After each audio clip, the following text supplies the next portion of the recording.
Tuban di masa itu sangat kaya akan hasil bumi. Namun pemerintahnya selalu bertindak tidak adil pada masyarakatnya. Suatu ketika pemerintah Tuban mengeluarkan kebijakan upeti yang merugikan masyarakat. Loh, Mbak, oleh perhatian panen nih. Jangan pakai banget, Mbak. Tunggu mangan sampai putu-putu iki. Wes syukur lho kowe. Nek syukur ojo lalikan aku lho ya. Hei, Mbak, apa iku? Masa ibu Arab toko daromo itu, Mbak? Benerku udah diwadahi kalau nih. Pasti kowe kabeh urung pada bayar upeti kabupaten kan? Terus kamu lagi iki nggak lo apa kowe? Siapa iki rakyat-rakyat kaya kowe iki wajib ngerake upeti janji kekayaan kabupaten. Ayo udah diwadahi prajuritku arep rene. Piye iki nasibku? Yang cepat selak gerak aku. Monggo sedaya mawon. Sementara itu suasana di istana kabupaten sangat ramai dikarenakan banyak upeti yang berdatangan pada saat itu. Loh, opo Kang? Kok rame? Raden, iki upeti telo saking masyarakat. Loh, opo ana kebijakan ayah to Kang? Nggih Raden, ngerti hukum kula sedaya cinta ngerti masyarakat. Waduh, panjenengan kebijakan anyar. Pasti akeh warga semangat. Aku kudu bisa ngrewani warga dan bisa mangan sampai dinanti. Suatu malam saat prajurit terlambat karena kelelahan, ternyata ada seorang lelaki yang membongkar gudang dan mencuri karung-karung sitaan hasil upeti. Suasana Kadipaten riuh. Para prajurit saling menyalahkan satu sama lain. Mereka mencari dan menyelidiki siapakah pencuri tersebut. Datanglah mereka ke rumah-rumah warga. Iku bukannya karung bukti ya? Bener kok? Ngawur ae. Mereka mencurigai Raden Masai. Namun, takut lalu mereka melapor pada sang ratu. Satu pula satu eko kula kali rencang wau nemoni kang bukti dibagi-bagi akan kali Raden Masai nanging kula boten menuju tanpa bukti ratu tapi mirip ratu nggih ratu Loh, Raden Masai bagi baju itu apa? boten semerap ratu Yen pancen bener jaremu iki, bakal tak tindak lanjuti perkara iki. Bonang ya. Raden Masai dipanggil oleh sang ratu. Dia ingin ibunya sendiri untuk mengetahui kebenarannya. Dimas anakku, Aku ada dicuri. bener, kau mencuri hasil upeti warisan. iya bu bener berani-berani ngomong Dimas bahwa sudah itu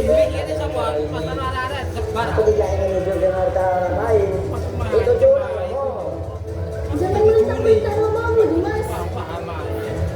Aku sedang tidak berbicara dengan ayah ibu. Aku sedang berbicara dengan bupati Tuban. Aku tidak ingin meneruskan kata bupati ini. Aku ingin hidup bebas dengan masyarakat. Walaupun aku ditentang, aku pergi, aku kabur. Sabar, Romo. Dimas anakmu itu masih kecil. Ternyata di waktu yang bersamaan, dia aja mendengar semua yang mereka bicarakan. Kang Mas, bagaimana bisa Kang Mas mencuri peti untuk diberikan kepada warga? Bukankah dia sama saja mencuri? Dimas, kamu adalah keluargaku satu-satunya yang selalu Kang Mas percaya. Tapi kenapa kamu salah paham dengan Kang Mas?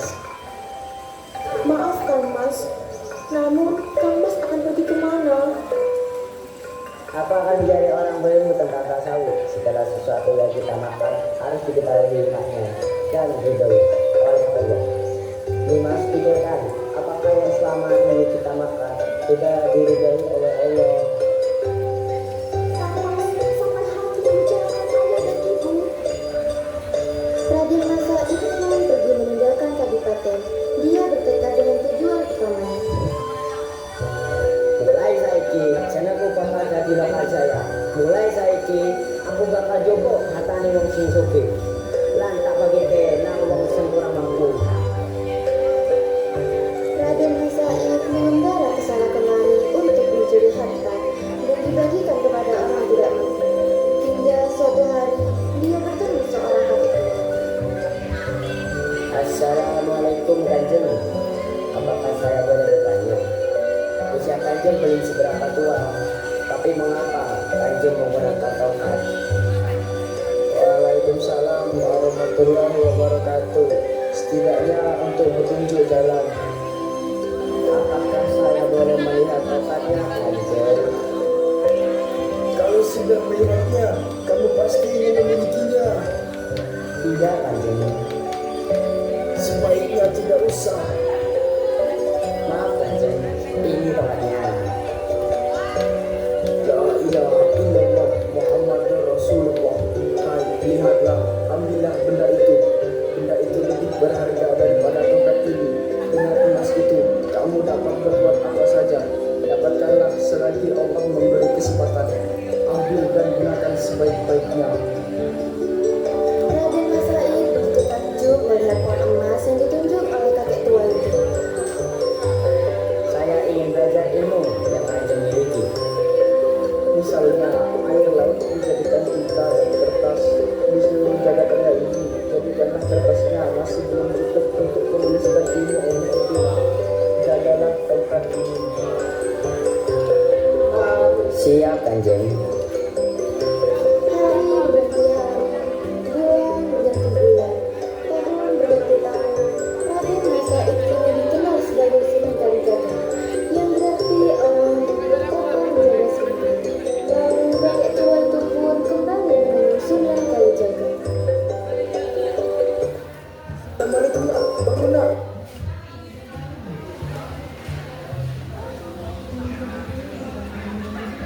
Untuk membersihkan diri, ia hanya merasa bahwa betapa disana sedikit. Namun, pada kenyataannya, sudah 3 tahun Sunan Kalijaga bertapa di sumur tersebut dengan lantunan zikir dan Al-Quran membuatnya merasa dibuka. Untuk melengkapi ilmu, belajarlah semua ini. Kau tidak akan mengenal Tuhanmu sebelum kau mengenal dirimu sendiri. Sekarang kau dikenal sebagai Kalijaga. Mulai hari ini kami bisa mempercayaimu sebagai mubalik. Sebarkan agama Islam, tapi ingat dalam Islam tidak ada paksaan. Mungkin Kanjeng, insya Allah. Semenjak saat itu, Sunan Kalijaga selalu bersemangat untuk berdakwah, menyebarkan agama Islam. Beliau memikirkan cara untuk berdakwah lebih menarik lagi, dan beliau memutuskan untuk berdakwah dengan menggunakan layar. Namun, hal tersebut tidak langsung berjalan sesuai keinginan. Berdakwah dengan wayang, mana bisa kamu lakukan itu untuk mengajarkan agama Islam? Bagaimana bisa itu melanggar ajaran Islam? Karena bentuknya yang menyerupai manusia, Mas. Kita tidak boleh membuat sesuatu yang menyerupai manusia. Sama saja dengan menyebutkan Allah Subhanahu wa taala. Baiklah, kalau begitu, saya akan membuat wayang agar tidak menyerupai manusia. Wajah, tangan, maupun bagian akan saya buat lebih panjang agar tidak menyerupai manusia lagi. Sunan Kalijaga pun bertekad untuk berdakwah dengan menggunakan layar. Beliau menyampaikan kepada seluruh masyarakat untuk melihat pertunjukan wayang tersebut. Ayo, yang delok wayang yang balai desa mriki. Wah, kalau benar seru iki, wes suwe waktu era delok tontonan. Iya, mereka healing iki. Mereka pun bergegas menuju balai desa untuk menyaksikan pertunjukan wayang tersebut. Wayang ditunjukkan dengan cerita-cerita yang mengandung ajaran Islam. Putro, tolong aku Putro jago aku sampai kapan iki? Kowe iso jago aku, Bro? Petro.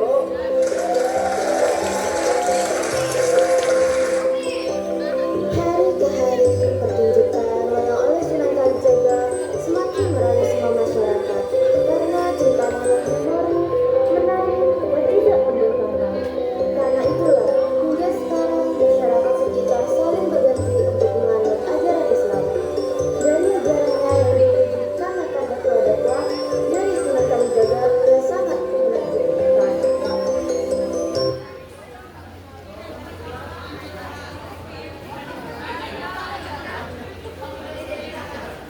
Oke, beri tepuk tangan untuk kelas 10C. Propertinya dikembalikan